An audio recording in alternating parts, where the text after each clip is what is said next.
वासुदेवाय ॐ नमो भगवते वासुदेवाय ॐ नमो भगवते वासुदेवाय अथ चतुर्दशो अध्याय गुणत्रय विभाग योगा श्री भगवानुवाच परं भूय प्रवक्ष्यामि ज्ञानानां ज्ञानम् उत्तमम् यज्ञज्ञात्वा मुनयः सर्वे परमसिद्धिमितो गतः.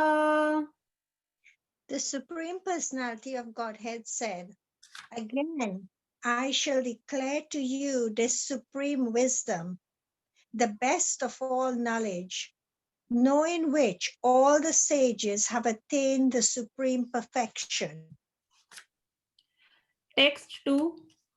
Idam jnanam upashritya mam sadharmayam agata sarge pina upajayante parlayena vethanti cha. By becoming fixed in this knowledge, one can attain to the transcendental nature like my own. Thus established, one is not born at the time of creation or disturbed at the time of dissolution. Text 3. Mam yonirmahadbharma tasmin garbham dadameham sambhava sarvabhutanam tato bhavati bharata. The total material substance, called Brahman, is the source of birth, and it is that Brahman that I impregnate, making possible the births of all living beings, O son of Bharata. Text 4. Sarvayonishu kaunteya murtaya sambhavanti yaha tasam bharma mahadyonir aham biz pardhapita. It should be understood that all species of life, O son of Kunti, are made possible by birth in this universe material nature, and that I am the seed-giving father. Text 5. Sattvam rajastam itihi guna prakriti sambhava निबन्धन्ति महाबाहो देहे देहिनम् अव्ययम्. Material nature consists of three modes: goodness, passion, and ignorance. When the eternal living entity comes in contact with nature, O mighty arm Arjuna, he becomes conditioned by these modes. Text 6. तत्र सत्वं निर्मल प्रकाशकम् अनामयम् सुख संगेन बध्नाति ज्ञानं संगेन चानघा. O sinless one, the mode of goodness, being purer than the others, is illuminating, and it frees one from all sinful reactions. Those situated in that mode become conditioned by a sense of happiness and knowledge. Text 7. रजोराग आत्मकं विद्धि तृष्णसङ्घं समुद्भवम् तन्बध्नाति कौन्तेय करं सङ्गेन देहिनम्. The mode of passion is born of unlimited desires and longings, O son of Kunti, and because of this, the embodied living entity is bound to material fruitive actions. Text 8.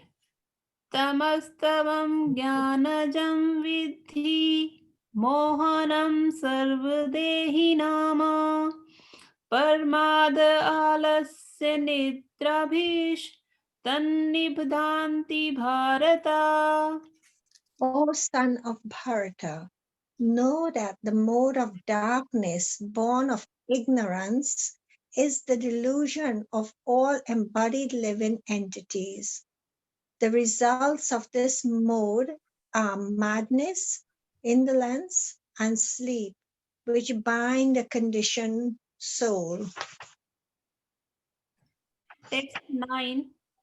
Satvam sukhe sanjayati raja karmani bharata jnanam avritya tu tamaha parmadhe sanjate uta. O son of Bharata, the mode of goodness conditions one to happiness, passion conditions one to fruitive action, and ignorance, covering one's knowledge, binds one to madness. Text 10. Rajastamascha bhibhuya satvam bhavati bharata rajah satvam tamaschava tamasatvam rajastatha. Sometimes the mode of goodness becomes prominent, defeating the modes of passion and ignorance. O son of Bharata, sometimes the mode of passion defeats goodness and ignorance, and at other times, ignorance defeats goodness and passion. In this way, there is always competition for supremacy. Text 11. सर्वद्वारेषु देहे अस्मिन् प्रकाश उपजायते ज्ञानं यदा तदा विद्यात् विवृद्धं सत्वम् इति उतः. The manifestations of the mode of goodness can be experienced when all the gates of the body are illuminated by knowledge. Text 12. लोभपर्वृत्तियारम्भं कर्माणम् अश्मस्पृहा रजस्येतानि जायन्ते विवृधे भरतर्षभा. O chief of the Bharatas, when there is an increase in the mode of passion, the symptoms of great attachment, fruitive activity, intense endeavor, and uncontrollable desire and hankering develop. Text 13. अप्रकाशो प्रवृत्तिश्च परमादो मोह एव च तमस्येतानि जायन्ते विवृधे कुरु नन्दन. When there is an increase in the mode of ignorance, O son of Kuru, darkness, inertia, madness, and illusion are manifested. Text 14. यदा सत्त्वे परवृद्धे तु परलयं याति देहभृत तदोत्माविदां लोकान् अम्लः प्रतिपद्यते. When one dies in the mode of goodness, he attains to the pure, higher planets of the great sages. Text 15. रजसि प्रलयं गत्वा करं सङ्घीषु जायते तथा प्रलयनिस्तंसि मूढयोनिषु जायते. When one dies in the mode of passion, he takes birth among those engaged in fruitive activities. And when one dies in the mode of ignorance, he takes birth in the animal kingdom. Text 16. कर्मणा सुकृतस्याहुः सात्विकं निर्मलं फलं रजसस्तु फलं दुःखम् अज्ञानं तं सः फलम्. The result of pious action is pure and is said to be in the mode of goodness. But action done in the mode of passion results in misery, and action performed in the mode of ignorance results in foolishness. Text 17. Satvat sanjayate jnanam रजसो लोभ एव च प्रमादमोहो तमसः भवतो ज्ञानम एव च. From the mode of goodness, real knowledge develops. From the mode of passion, greed develops. And from the mode of ignorance, develop foolishness, madness, and illusion. Text 18. ऊर्ध्वं गच्छन्ति सत्त्वस्थाः मदे तिष्ठन्ति राजसाः जगन्यगुणवृत्तिस्थाः अधो गच्छन्ति तामसाः. Those situated in the mode of goodness gradually go upward to the higher planets. Those in the mode of passion live on the earthly planets, and those in the abominable mode of ignorance go down to the hellish worlds. Text 19. ना आनेयं गुणभेक्रातारं यदा दरिष्ठ अनुपश्यति गुणेभ्यश्च परं वेति मद्भावं सोऽधिगच्छति. When one properly sees that in all activities no other performer is at work than these modes of nature, he knows the Supreme Lord, who is transcendental to all these modes. He attains my spiritual nature. Text 20. गुणानेतान् अतीत्यत्रिन् देहि देहा समुद्भवान् जन्म मृत्युजरा दुःखेर् विमुक्तो मृतम् अश्नुते. When the embodied being is able to transcend these three modes associated with the material body, he can become free from birth, death, old age, and their distresses, and can enjoy nectar even in this life. Text 21. Arjun उवाच कैरलिङ्गं स्त्रीणा गुणा एतान् अतीतो भवति प्रभो किमाचारा कथं चेतांस् त्रीन् गुणान् अतिवर्तते. Arjuna inquired, O my dear Lord, by which symptoms is one known who is transcendental to these three modes? What is his behavior? And how does he transcend the modes of nature? Text 22 to 25.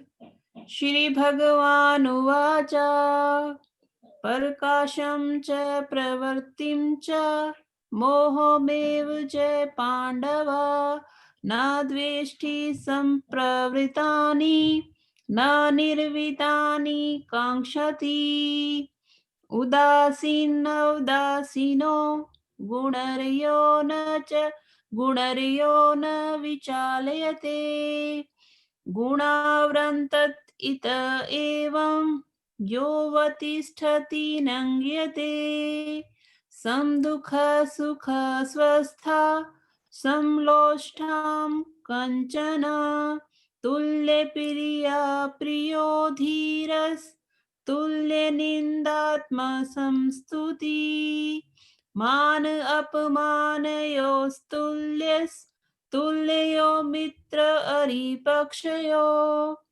सर्व आरंभ परित्यागी गुणातीतः स उच्यते.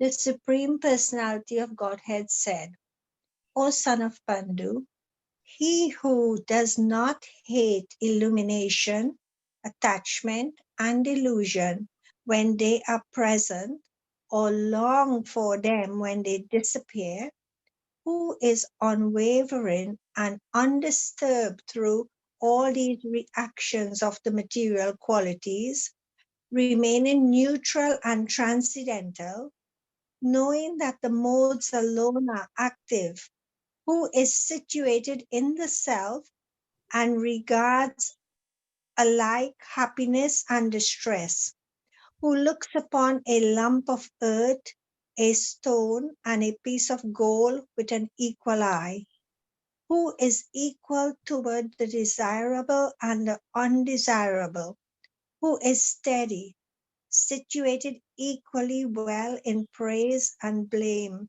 honor and dishonor, who treats alike both friend and enemy, and who has renounced all material activities.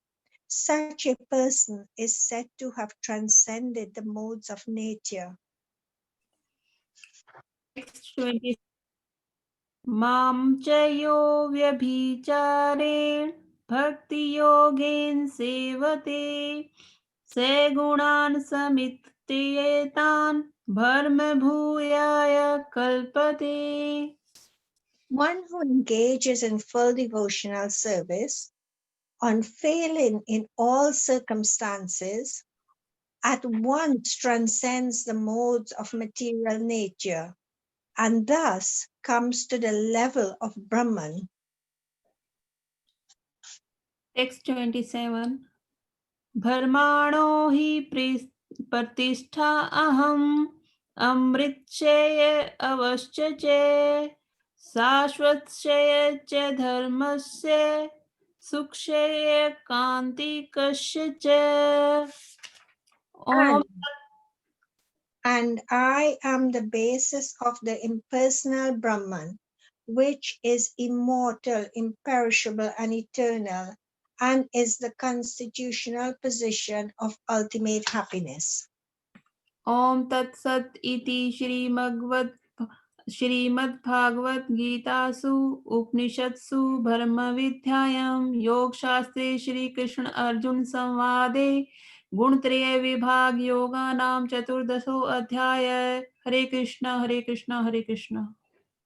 Hare Krishna, thank you very much. Thank you, Anilam Mataji and Premila Mataji. That was really nice. Thank you for volunteering to recite. All right, I hope everybody is well. We will continue with our chapter a day, and today we'll be doing verse 5 from chapter 14. So let me just share my screen.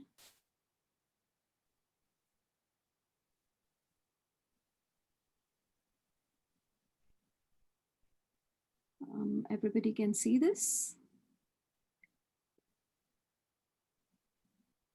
Yes, we can, Mataji. Thank you.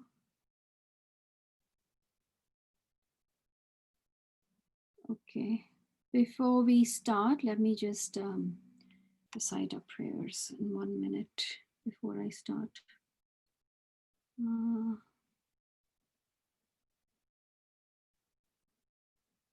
All right. Om Agyantimirandasya Gyananjana Shalakaya Chakshurunmilitam Yena Tasmai Shri Guruve Namaha.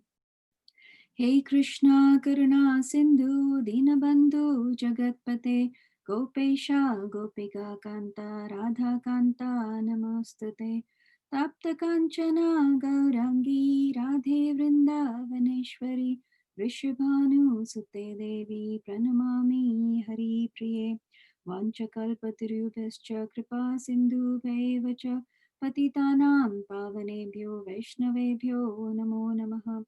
Jai Shri Krishna Chaitanya Prabhu Nityananda Shri Advaita Gadadhar Shivasadi Gaur Bhakta Vrinda Hare Krishna Krishna Krishna Hare Hare Hare Rama Rama Rama Hare Hare. Nama Om Vishnu Padaya Krishna Prasthaya Bhutale Srimate Bhaktivedanta Swami Iti Namine Namaste Saraswati Deve Gauravani Pracharine Nirvishesha Shunyavadi Paschatya Deshatarine.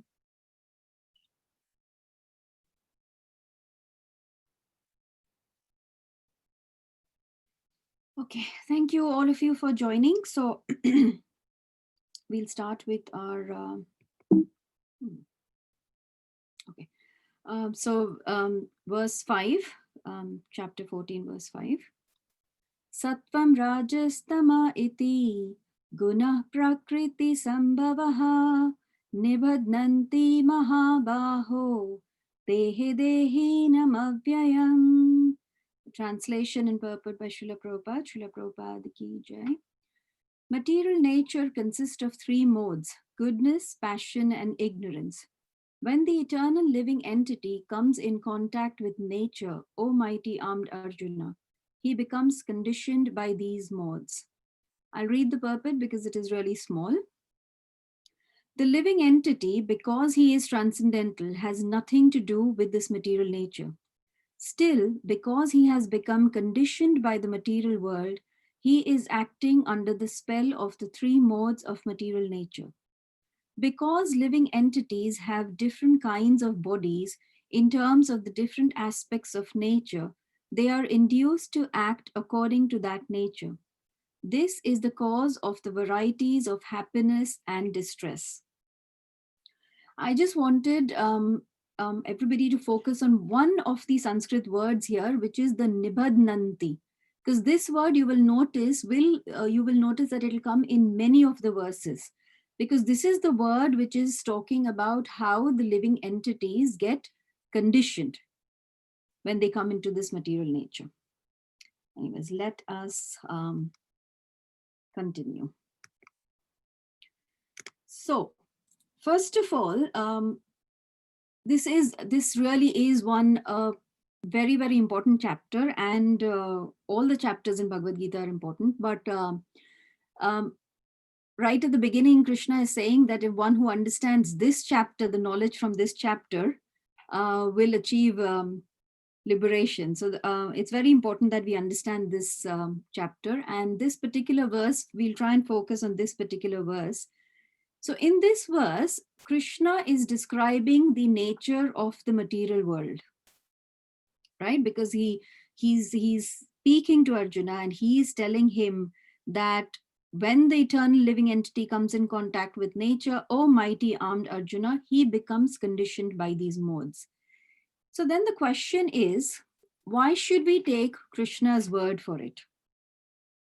Why do we believe whatever Krishna is saying? Anybody wants to shout out an answer? What do you think?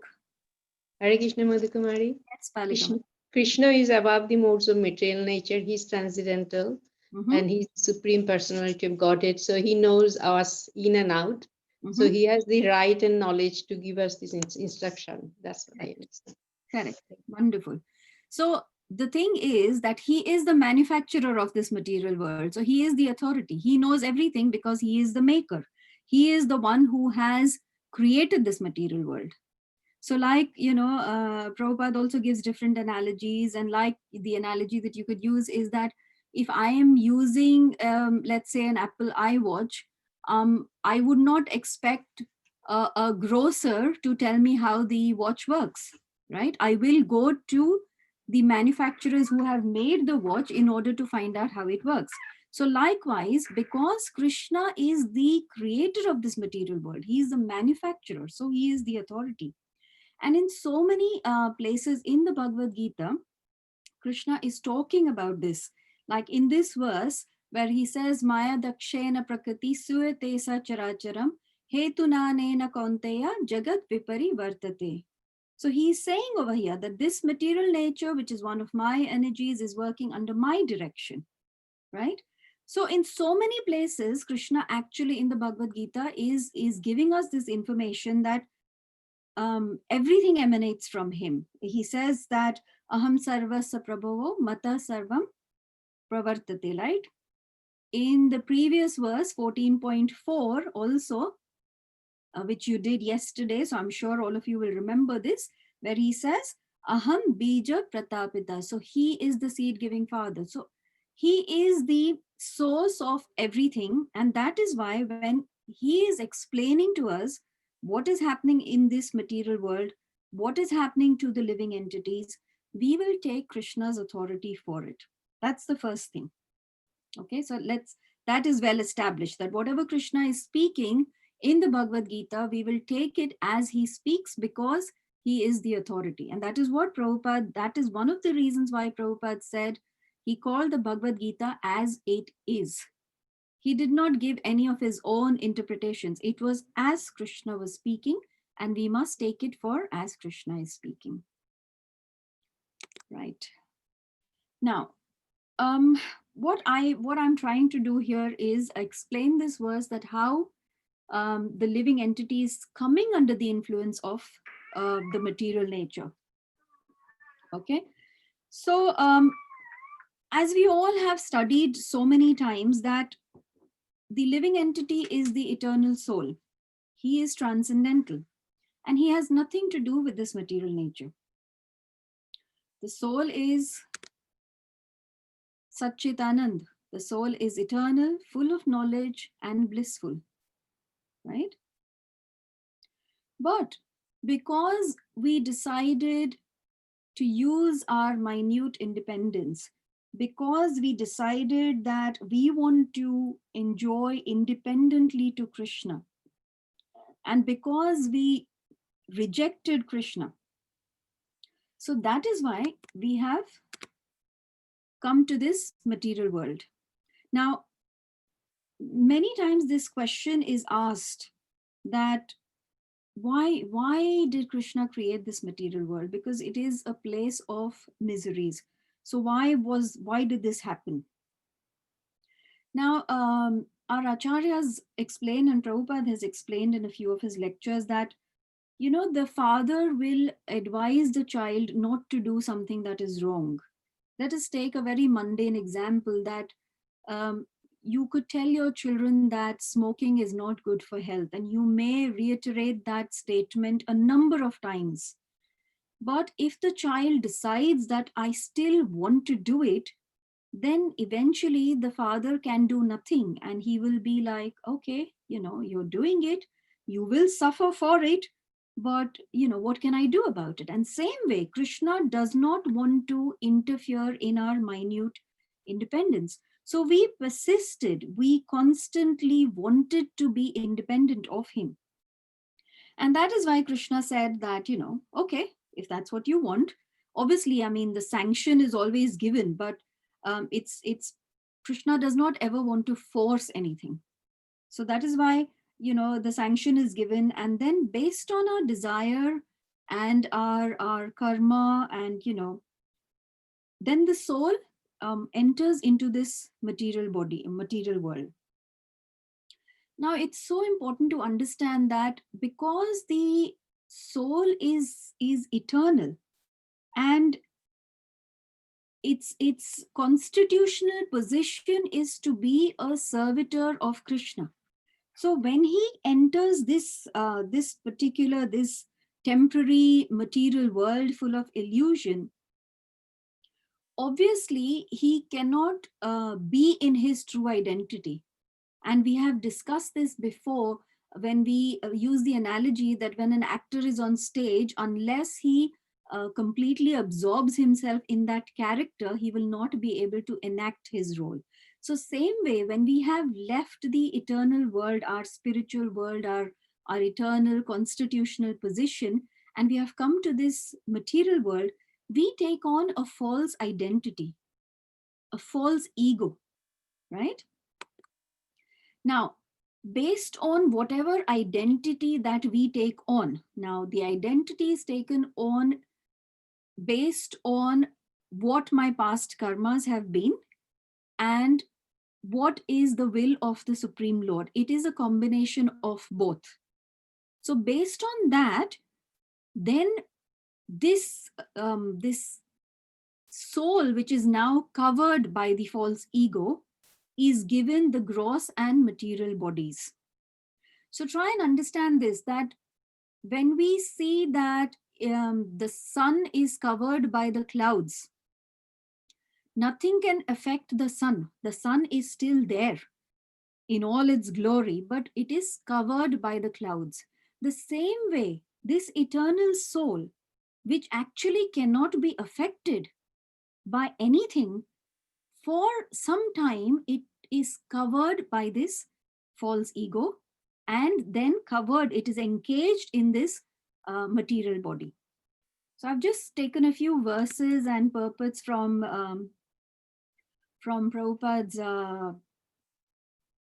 purports, where he is explaining. So this is from verse 1322, which last Thursday when I was doing this session, I had said that is the verse actually linking the chapter 13 and chapter 14. So in the purport, Prabhupada explains that under the influence of material desire, the entity is born sometimes as a demigod, sometimes as a man, sometimes as a beast, as a bird, as a worm, as an aquatic, as a saintly man, as a bug. This is going on. And in all cases, the living entity thinks himself to be the master of his circumstances, yet he is under the influence of material nature. I've just taken a few of these because these are so important. In Srimad Bhagavatam, 3rd canto, 31st chapter, 1st verse, we've quoted this verse many times. I'm sure Mukundhari Prabhu has also quoted because it is one of his favorite verses, which, it says that the personality of Godhead said, under the supervision of the Supreme Lord, and according to the result of his work, the living entity, the soul, is made to enter into the womb of a woman through the particle of male semen to assume a particular type of body. And then this is the last one, which I thought was really interesting. The material nature, which comprises the three modes of matter, is agitated by the controlling male factor. The Mahatattva then becomes manifest together with the energies of consciousness and activity. From these come the principle of false ego in its three aspects of goodness, passion, and ignorance. I know that yesterday, Vrindavan Chandra Prabhu spoke about creation briefly. And I know that creation is a very, very vast topic. And this particular verse, we don't want to go into creation. What we want to understand is how actually this soul, which is eternal, full of knowledge and always blissful, gets in like a prison. Now, what's important to understand is that the material nature does not want to control us. That it doesn't want to control us, but we accept to be controlled by the material nature. Like an example, there are lots of police force. The government does not create the police force to harm the citizens.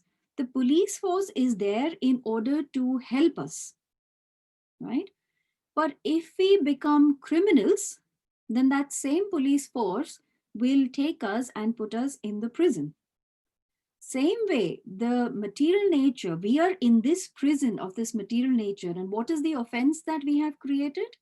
The offense that we have created is that we wanted to enjoy independently of Krishna. We want to forget Krishna. We want to become the controllers. And that is why that's the only reason why we come down, right? So Krishna is the original enjoyer, but because we wanted to enjoy, so we have now come into this material world. Next thing. Sorry.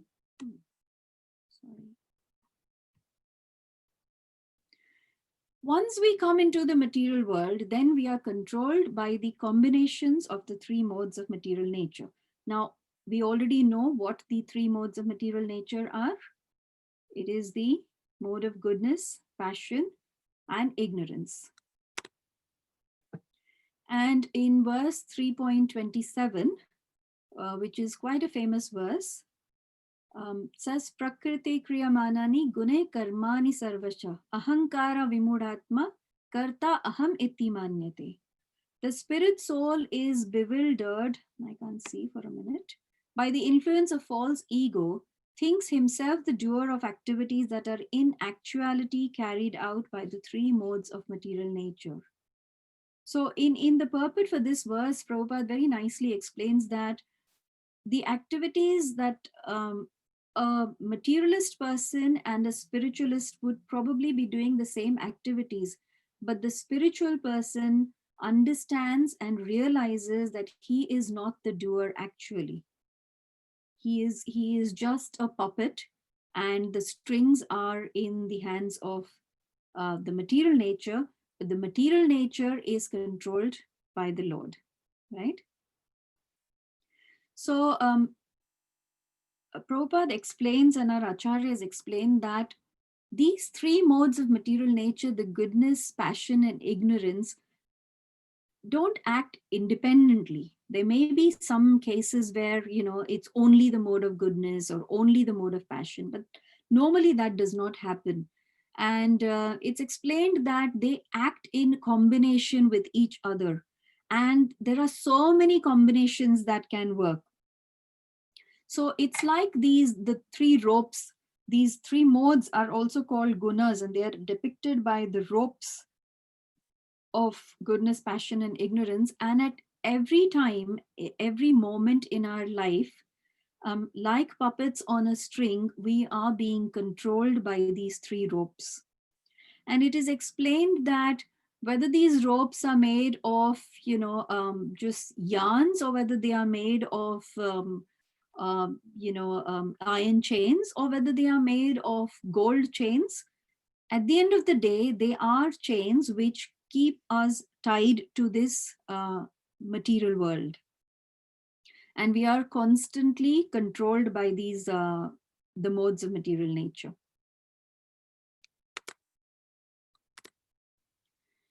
So how this works, what I've tried to do is I've done like a flow chart, which I thought would easily explain the whole process. So when we come into the material world, we act under the influence of the three modes. And then we become attracted to exploiting matter, because we have come here because we think we are the controller. And so we want to control this material world. And so we become attracted to exploiting matter. And then because we are doing various kinds of activities, we get entangled and then create more karmas.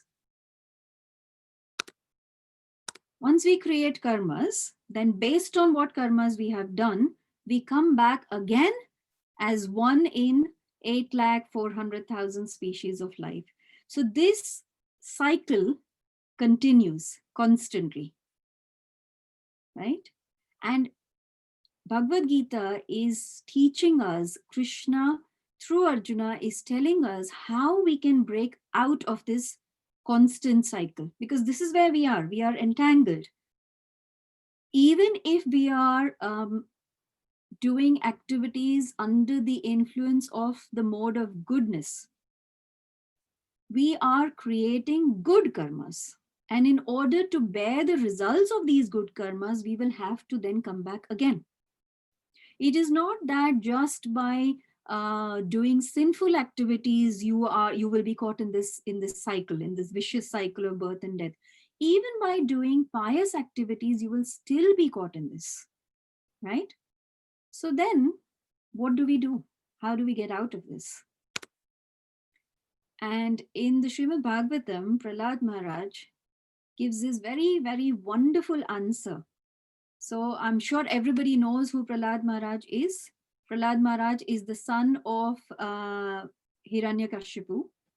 And Hiranyakashipu asked Prahlad Maharaj, what is it that you have learned at school? And I'll read the translation, what Prahlad Maharaj says. Prahlad Maharaj replied, O best of the Asuras, king of the demons, as far as I have learned from my spiritual master, any person who has accepted a temporary body and temporary household life is certainly embarrassed by anxiety because of having fallen in a dark well where there is no water but only suffering. One should give up this position and go to the forest, Van.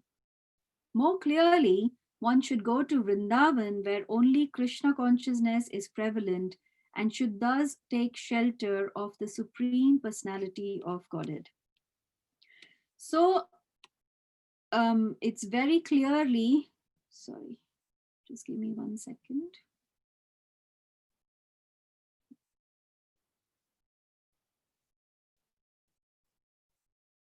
Sorry, I'm just trying to stop share. Yeah, so it is very clearly being mentioned over here that once we are in this material world, which is a place of miseries, the only way that we can get out of this world is if we take to devotional service, if we take to bhakti yoga as being explained by Krishna in the Bhagavad Gita.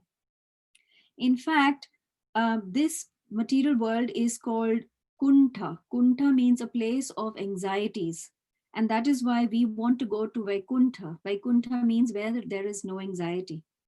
The analogy is used sometimes that even a bird, when there are grains scattered on the ground and a bird is eating those grains, you will notice that it is constantly looking here and there because it fears for its life. It feels that, is somebody coming to kill me, right? A little ant, when you see an ant crawling on the floor and you put your finger there, the first reaction of the ant is immediately to try and find another route to get away because it is scared for its life. It wants to live. So all of us, we are always in anxiety. We are always in this world. There is always some or the other anxiety, whether it could be for yourself, for your family, for your children, for your job, for financial security, everything. There is constant anxiety. And that is why this place is called as Dukhalaya Shashvatam. It is always full of miseries. Today you might solve one problem, but someday then again there will be another problem. These problems just will not end because that is how this world, this material world has been designed. And we can only end all these problems by going back home, back to God, where we actually belong, from where we came, right? And with our present senses, sometimes it is very difficult to understand that what does it mean going back to the spiritual world. And that is why Prabhupada has given us a very, very easy way to engage our senses in devotional service. All our senses can be engaged in devotional service constantly by hearing, by chanting, by reading, by, taking darshan, by associating with devotees, so many different ways. So that's what mainly this verse was about, how we came to this material world and we have got entangled in these modes. And the next few verses obviously will give more detailed description of how each mode influences us. I did not want to go into all that because then the other speakers will need to speak on that. But I hope that this verse is clear, and hope it's clear how we have come, how we've got entangled, and then obviously how we can get out of it. So thank you, all of you, very much for attending. If there are any comments, questions, corrections, please feel free. Mataji, Wonderful, very, very. sorry. Okay. So, Mataji, Hare Krishna, very well explained. But can I ask you one question? Yeah. And it is, yes, once we take on to the devotional service, then how do we start going back and remembering our where we came from? So when devotees used to ask Prabhupada this question, Prabhupada said that you don't worry about where you came from, what you were in your previous life or in your original life. Krishna will reveal all of that when the time is right. So you don't need to worry about that. What we need to worry about is, let me start the process of going back, because there is no guarantee that we will go back in this life or next life. Prabhupada says that, it takes literally 1 second for a person to become a pure devotee. So we all can hope and pray for that. But it's not our place to think, how did I come here? Why did I come here? And what was I in my previous life? That all will be revealed as and when Krishna thinks it is the right time for us. Hope that answers your question, Pooja Mataji. Yeah, what I was asking this once, sorry, I didn't probably make you understand. What I'm trying to tell is that once we take on to the devotional service, that's all that we can do, isn't it? From what you are telling me. Yeah. What I was trying to say, that does the living entity in us realize that, or it is like the bird, two birds, and the one bird was not looking but enjoying the fruits, but the other bird is waiting. So is that the time when the bird who was enjoying starts looking at the other bird, and that's when it realizes that this is what my real position is, or it doesn't matter? No. That what you're saying is, of course, the moment we realize that I am not this body, my original identity is that I am part and parcel of Krishna. That is when the process starts. Because see, if you would not realize this, then you would not be sitting and listening to Bhagavad Gita or Krishna Katha. You have realized that there is something beyond this material world. There is something beyond this particular body that I have. There has got to be something more. So the question has already come in your mind and in all of our minds. And we have already been given this knowledge that I am the soul, I am part and parcel of Krishna. So how do I re-establish my relation with Krishna? So I am at that stage now where I have realized that yes, I am part of Krishna. Now my stage is, what do I do to re-establish my relation? Yeah. Yeah.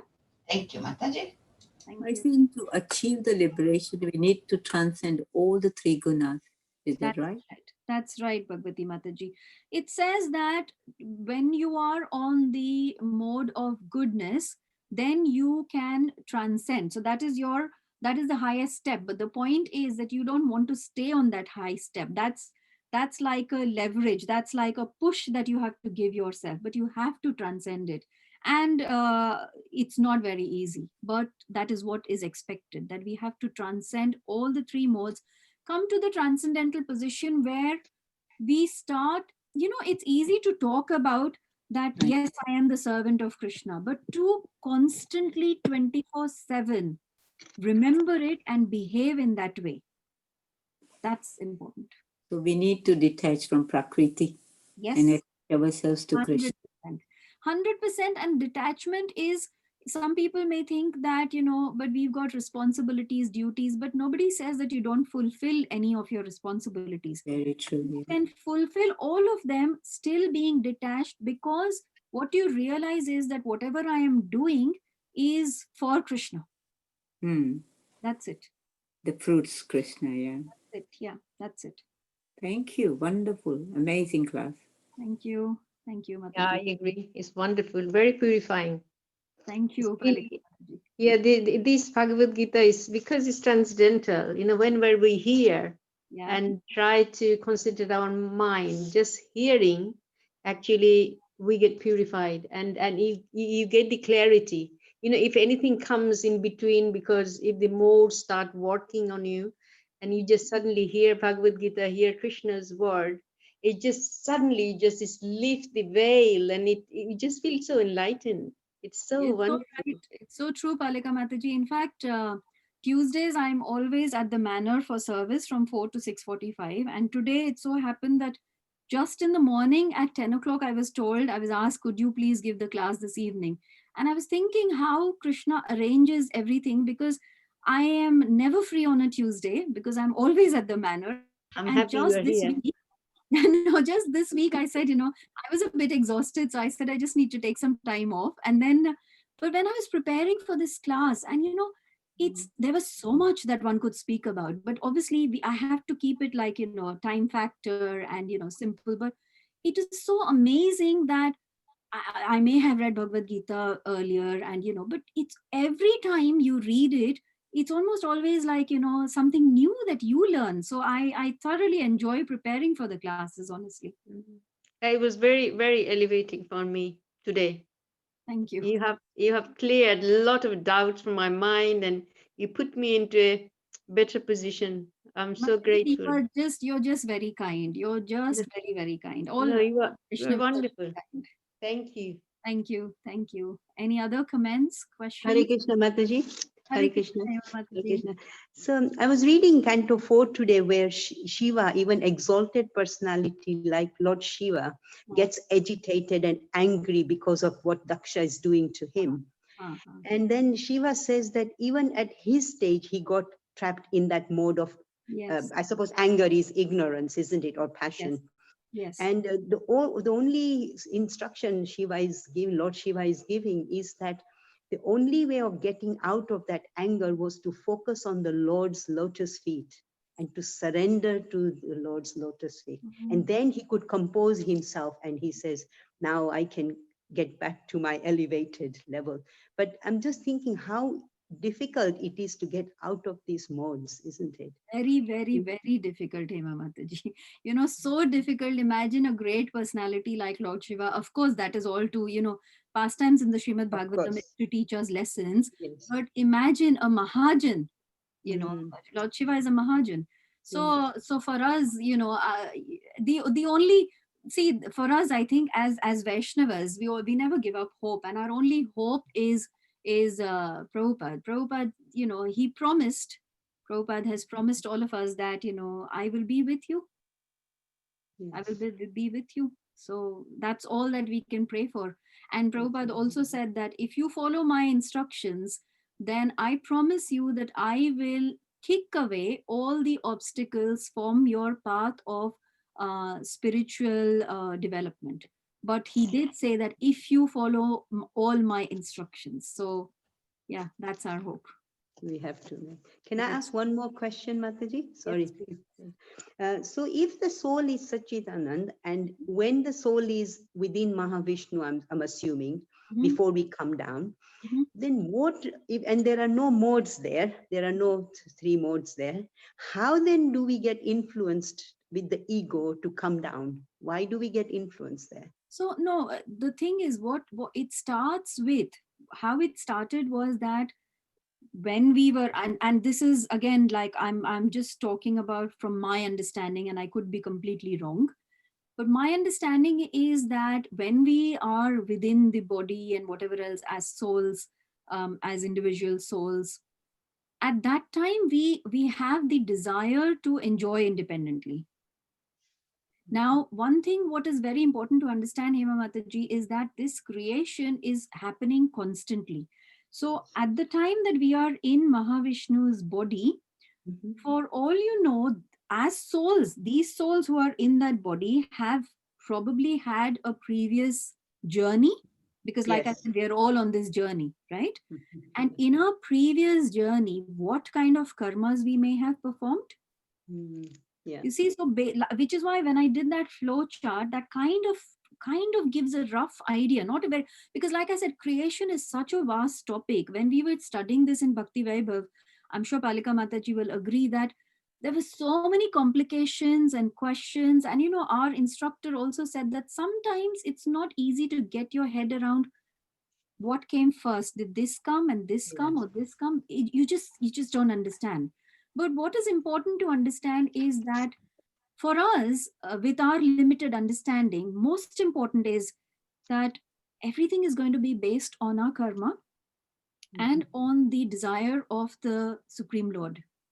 So what is in our control is my karma. Right? And then obviously then I leave everything to Krishna, because Krishna does say that eventually, I am the decider. Like he says that, I will release you from all sin. So all I can do, what is in my control as a living entity, as a human being, especially because animals don't have the intelligence, but as a human being, the intelligence that I have is that I can utilize this human body to perform those kinds of karmas which will at least, hopefully elevate me and not take me further down. Down. Yes. That's the only thing that I can do. Yes. Thank you, Mataji. Very nice. Thank you. Very appreciated. Thank you. I'm not sure if it answers your question entirely, but I was thinking about creation, Hema Mataji, and I was thinking maybe one day we should have a whole session on creation because it is amazing, but there is so much to learn and so There much is to so speak much on to it. learn, yeah. I just find it difficult that if we were in the spiritual world and there are no modes there, what triggered us to become independent? That's what I can't. This is what Prabhupada also said once when his disciples asked him. He said that if you ask these questions, you will never get the answer. Yes, There is no answer to it. So, just carry on, and one day Krishna will reveal all the answers. Absolutely, absolutely. No, thank you, Mataji. Thank you. Hare Krishna Mataji, wonderful, wonderful class, wonderful explanation. You always explain so beautifully. It's so clear. It's very clear. Just to extend that point, Prabhupada gives that example of if you are in the middle of an ocean and you're drowning. Correct. Will you think about, oh, how did I get into the middle of the ocean? Why am I drowning? All these questions, you won't think if some air ambulance or something, a ship comes, you will just wave your hand to get you out of there. So Prabhupada said, just jump into that instead of thinking, why are you in the middle of the ocean in the first place? True, Rupa Mataji. But like Hema Mataji, when I started on this journey and even now, I do think that, if we were there with Krishna, then, Yes, Krishna absolutely. says that, once you come here, you will never come back. So then why am I coming back? These questions do come to me as well. I do get it, but well, you just have faith in Prabhupada. That's it. Prabhupada and his books, that's your only shelter. Yes. That's it. So when I get, when questions come to my mind and I think, why did I leave Krishna's hands? Then I know that I'm the fool number one. So I'm so foolish. I left Krishna's hand to come to the material world. That's the most foolish thing I did. So nobody can be as foolish as me. So that's all of us, all of us. And that is why sometimes when I pray that if I hold your hand, I will leave it again. So please, this time you hold my hand because you will never leave it. Exactly, Mataji. Exactly. One question. I was just thinking, it's like a bit of not confusion, just a bit of question. Like the subtle body, because they're saying gross body is going to die anyways when we grow old or diseased or whatever. It's going to go. But subtle body is the one that keeps on, because the mind and the desire and the karma that will keep us, in that cycle of birth and death, getting new bodies. So mind is the main culprit, you can say, because three modes are acting on the mind, and then the mind is getting into the three modes, and then according to that we are having the false ego, because we can have many false egos, isn't it? We can some of the false egos we like, maybe if we are in a high position we will like that false ego. If we are in a low position we will not like that false ego. So I was thinking, where is the anartha? Anarthas are the three modes in the mind. So, okay, first thing is that it's actually, what is the most difficult thing to give up? More difficult even than the mind is the false ego. Okay. It is the false ego actually. And based on the false ego that you create because of your false identity with whatever it is, you then create your subtle and gross bodies. You're given those subtle and gross bodies based on the false ego. So what is most difficult? What is the first thing to be created is the false ego. What is the most difficult thing to give up is the false ego. Because if you read Prabhupada's books and if you read his, some of the lectures that you hear, where you're advised that, you hit your mind with, with a rod in the morning, and you hit your mind in the evening with your slippers to control your mind. So someday you can even think of controlling your mind, you see. But the false ego is a very, very difficult thing to give up. That false ego is always there. What is that false ego? This identification with this material body, this identification that I am so and so. It's very easy to say that I am not this body, I am this soul. But tell me one thing honestly, I'm speaking for myself. When I look in the mirror, I don't see the soul. I only see this. I see Madhu Kumari. I don't see the soul at all. You see? And that is what is very, very difficult to give up. And to come to your second question about anarthas, like we said, once we come in this material world, because the modes of material nature are acting on us, based on the body that we have been given. Now, remember one thing, that the body is also been given to us because of our previous karmas. So like say that, in my previous life, if I was, I wanted to enjoy eating meat and flesh and whatever, I have been given the body of a tiger or a lion or whatever. And then the modes of nature are acting on that particular individual soul as well. You see? Yes. But the difference is that the animals don't get any of the karmas. It's only the human beings. So let's say based on my karma, I have been given a particular body, and my body, my subtle body and my gross body is such where I am a very lazy person. I just can't be bothered to do anything at all. So what I'm doing is creating further karma for myself by being that kind of person. So then I'm creating anarthas. It is such a vicious cycle of, birth, karma, old age, disease, death, but it is such a vicious cycle. And that's why it is so important that since we've been given this human body, so important to take to devotional service, because there is no other way of breaking out of this cycle at all. At all. You could be in the mode of goodness, but that still means that you will only go up to the heavenly planets, and when all your list of your pious activities is over, you will still fall down. So, it's just, So like Prabhupada says that please make use of this human form of life to go beyond and don't come back. Hare Krishna, Madhu Kumari Mataji.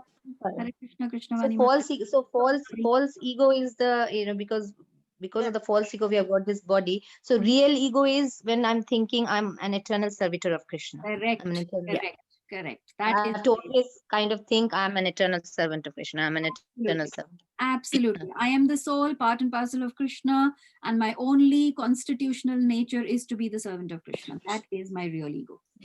Lovely. Thank you so much. Thank you. Hare Krishna. Yes, Krishna Vani Mataji. Yeah, Hare Krishna Mataji. As you said, Mataji, even I heard and I know that, only in human form of body, we reap out our karmas, good karmas, bad karmas, and the other species don't. So you mean all these, there's after the human body, we, according to our desire or whatever, we go revolve in all these different bodies. Yes. But we don't create any karma. But whatever karma we have created, we have to take birth as a human, and then only you reap out. Correct. So Krishna Vani Mataji, what Prabhupada explains is that there are 8,400,000 species of life, right? Yeah. And starting from the worm to the to the bird, to the trees, animal, everything, to whatever. That is an evolutionary process. And that is another reason why Prabhupada says that you must not kill animals, because what you're doing is you are not allowing the animal to naturally evolve to its next birth. Yeah. Right? So what is happening is, I may be a worm in my next birth. I'm supposed to be what, I don't know how the evolution, I like the exact scientific way, but what I'm saying is, so we evolve like that from one to the other till we come to a stage where we become human beings. Now, in all the below stages, till we are animals or birds or worms or whatever, we do not accrue any kind of karmas, because the animals have not been given the intelligence to distinguish between good and bad. That intelligence is given only to the human beings. And that is why Prabhupada constantly talks about how this human form of life is so rare. Do not waste it, because after this human form of life, you don't know when you will come back again as a human being. You don't know that. You don't know. You see? Yeah, it's rare. But sometimes, Srila Prabhupada also said that, the devotees, they will take birth as a human. Yeah, we can transcend, the humans can, according to our activities and karmas. Correct. But animal, if like thinking of the people who are eating animals and all this doing bad karmas, for them to come up to the human again, it's a very, very long process. Yes, you're so right. You're so right, Krishnani Mataji. So right. Mm, I mean, yes, Prabhupada does say that for us, for devotees, even if we do not finish our journey in this life, then at least we have the hope that we may be born in the in the family of devotees, so we can continue from there. Of course, he says all these things that we may take based on our karmas, based on what activities, because like Prabhupada also explains that this is like a balance sheet where you are constantly putting things in with your devotional activities, and that you don't start from zero, then you start from where you left off. So that is, because it is a very hope giving thing to us. It is a very hope giving. But like you said, yeah, for the people who are not aware, but also Prabhupada and in the Bhagavad Gita purports of Karma Yoga, where we talk about the yoga ladder. yeah. So all of these people also who are atheistic or who are, meat eating, they are all also on the yoga ladder, and eventually with whatever reasons, they may meet devotees or they may read something, they will move up the ladder. It may take, we don't know how many lifetimes, because we don't know how many lifetimes we have taken to come here. Yeah. But there is hope for everybody that, Krishna is giving, Krishna is so loving that he will give chance to everybody. Yeah, that's true. That's why it's very important. It's our job is also to give out Krishna. At least, like like Krishna Prabhupada says, even somebody said Krishna once, their life has been successful. So True. at least they are moving on. So. And that is why Prabhupada said also that distributing prasad is such a powerful weapon that we have. Where distributing prasad is so important. You can give prasad to people, and at least that way, then you are elevating their consciousness to maybe next life they might take birth in a devotee's house or as devotees, or so. That's so important. And of course, then distributing books, which we all are doing. So, but if those people are eating meat and all these things, and if we are giving them prasadam, so still they will get a chance of coming as a human. Krishnavani Mataji, think about this. When Prabhupada went to the US and he was talking to his disciples, from what background they came. Obviously, you look at the other way, obviously, they don't belong to this world. They were obviously sent by, but when you look at it just from a mundane point of view, they all came from meat eating and, drugs and alcohol and all of that. And then when they surrendered to Prabhupada, then they became such wonderful devotees. I mean, is there any doubt of what they would have achieved in their lives or where they would have gone? So why should we, like I said, if Krishna wants to do something, who are we to judge? Let people do what they want. Our job is to do what Krishna wants us to do, which is spread the message by distributing his books, by giving out his prasad. The changes that are going to happen or whatever is going to happen in a person's life is Krishna's decision, not ours. Hands, that's true. Yeah. Thank you very much, Mataji. Thank you. Mataji, isn't it when one guna is strong, it overpowers the others as well, doesn't it? It does. It does. It dominates, isn't it? Yes, that is very true. But also, Bhagavati Mataji, it is, I mean, I'm sure you know it, but even during the day, if you notice, there are times when we can feel it that, one guna or one mode is more strong in us than the other. And sometimes it is needed. Because if you're going out to work and if you're in the mode of goodness always, and you have to achieve something, you need to have a bit of passion in order to drive yourself to do something. Yeah. So, these modes, it's not like, these modes are not important and they're not playing a role. But the point is to always realize that I am beyond these. These material modes of nature are not something that is the be all and end all for me. For me, I have to think of what is beyond this. So remain and try to be in sattvic all the time is better. Yeah, try to be in try to be Krishna conscious. Think of Krishna. Even when you're in the worst, I think, like I said, sometimes, mode of passion, like I'll tell you, it can happen at such strange times. Let's say when you're doing some service, especially, when you're cooking and you're in a mad rush, I'm telling you. And at that time, you don't realize, but it is the mode of passion which is kind of taking over. And you know what I do sometimes when I'm alone, I just loudly start chanting Krishna's name. I just start chanting the Maha Mantra, because two reasons. Because I have no other shelter, in the sense that there is nobody in the kitchen. I'm all alone. So I can't, say, oh, could you do this? So I just chant and I just say, okay, So that mode of passion can come at any time. And like I said, sometimes it is important. Sometimes mode of ignorance is important, because you need to rest. If at all time your mind is working and it's in the mode of passion, thinking, what should I do next? What should I do next? You won't be able to rest. So in a way, because we are in this material body, yes, these modes will act on us. But like Rupa Mataji said, the true identity and the true ego is to realize that I am not actually this body. I am the soul. I am engaged in this body. How do I think and feel beyond this body? That is when you think of Krishna and surrender to Krishna. Easier said than done, I must say, for myself at least. But yeah. Hare Krishna, Madhu Kumari.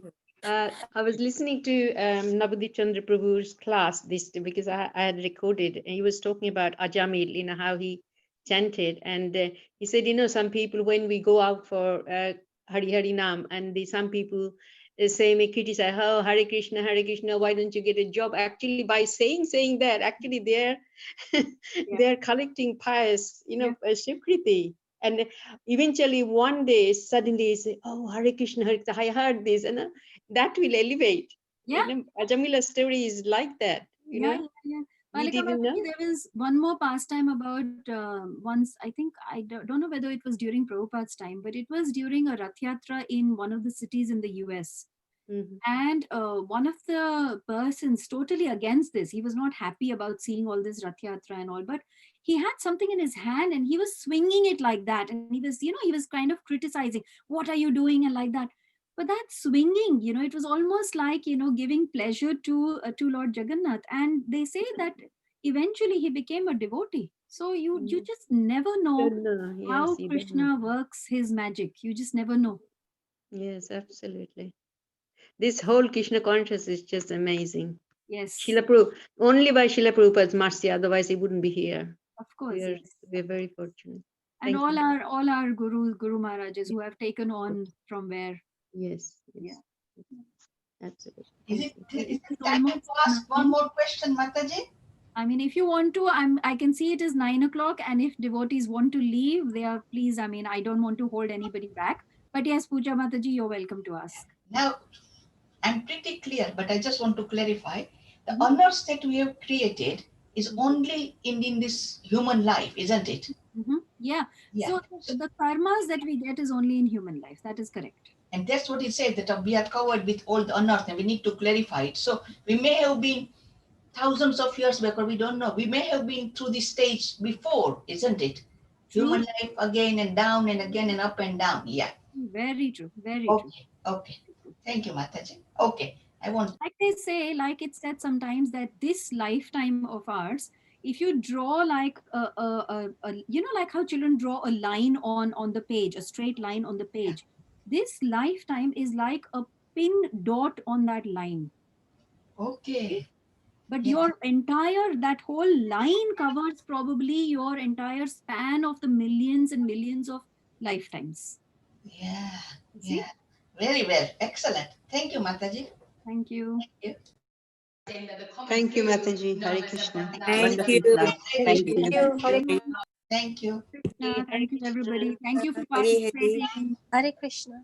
Hare Krishna. Wonderful. Hare Krishna. Hare Krishna. Hare Krishna.